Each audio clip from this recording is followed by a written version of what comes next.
يفصلون إنا منكم دنيا لكم دي الله سبحانه وتعالى وفيها نعيدكم هما مرينكم ما غاية ترزق ومنها نخرجكم تارة أخرى ينبر جذك ومن تخرجك دي الله سبحانه وتعالى قرآن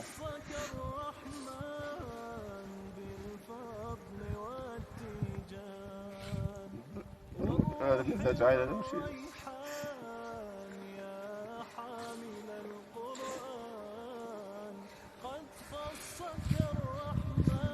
بالذكة الله فيه إبرة طلب آخرات شيء كسبك من سلك طريقا يلتمس فيه علما سهل الله له به طريقا إلى الجنة يركم الميال talebesi şey oldu dünyadan geçti. Allah Teala cennete aşınıyor açıldı. İnşallah şunlardan varalik umid etti.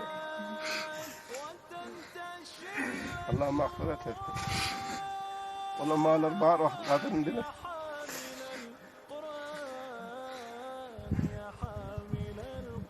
İnna Allah la yentezî'u ilmen intizâ'an yentezî. Allah Teala ilmi birden veterip akıtma darağından. Ulemalar gitmek alım gider. Hem nâdâ mılkâlarını dininizi bilmezsin. Hem râhınızın bravo olasın. Ulemalar bağ vakit kadın bilir. Dininizi evlenin. Sahih akideleri bilin.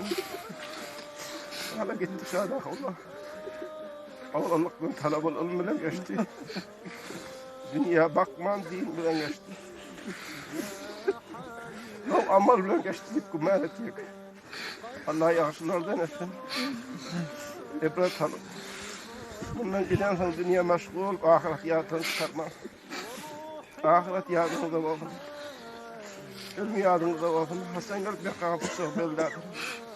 Şahada ahın gider diyeyim ya. Düğüne çelite gider diyeyim ya. Düğün namazdan çıkardığı sonra ırkılıp durun. Yarına gelip selamlaştı ben bari ya hoş değil. Ayrılmadan 6-7 saat avval selamlaştı. Bari ya arada var. Lakin uğrab ben bile hoşlaştı. Ben bari ya hoş değil. İbret alın.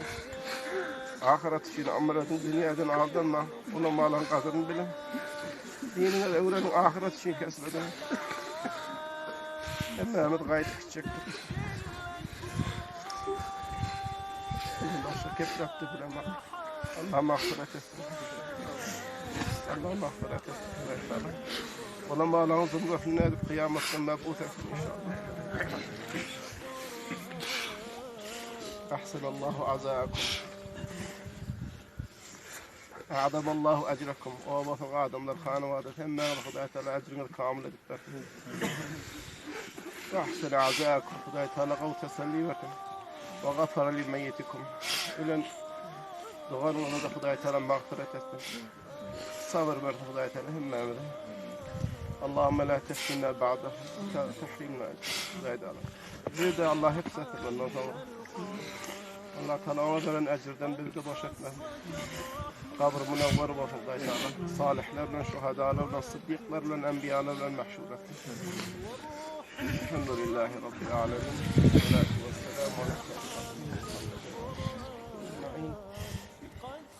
اللهم اغفر له وارحمه وعافيه واعف عنه اللهم وسع مدخله واكرم نزله ونقيه من الخطايا كما نقيت الثوب الابيض بالماء والثلج والبرد اللهم اغفر له وارحمه اللهم نور مرقده اللهم اجعل قبره روضة من رياض الجنة واسكنه في فسيح لا اله الا انت سبحانك اني كنت استغفرك واتوب اليك